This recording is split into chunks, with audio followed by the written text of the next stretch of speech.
Buat kamu yang mau beli jersey Timnas Indonesia terbaru, langsung aja klik link di deskripsi video ini.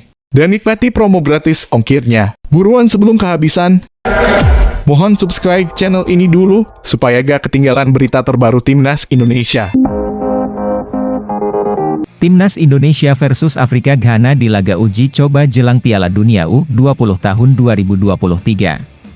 Kalian bisa amati video tadi bahwa perkembangan Timnas Indonesia U20 sungguh luar biasa di tangan Shin Tae-yong ketika uji coba lawan negara Afrika.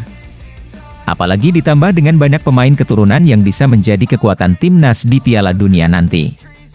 Dan mohon maaf, video di awal tadi akan saya hapus beberapa hari ke depan karena adanya potensi larangan hak cipta.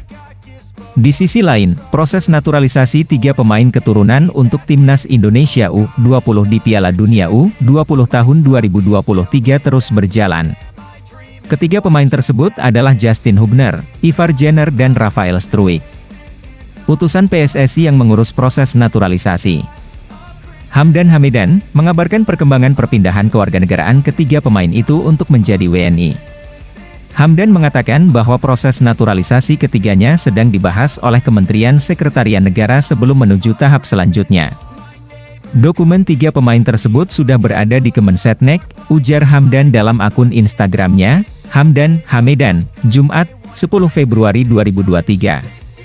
Selain sedikit membahas tentang diaspora, saya juga membahas alasan naturalisasi berbasis kebutuhan Timnas yang sebagai upaya penguatan tim Piala Dunia U20, tutur Hamdan. Saya juga menjelaskan bahwa kualitas pemain yang hendak dinaturalisasi telah dicek betul oleh tim kepelatihan. Mereka pun akan terus berkarir di kompetisi Eropa sehingga harapannya kemampuan mereka dapat terus meningkat.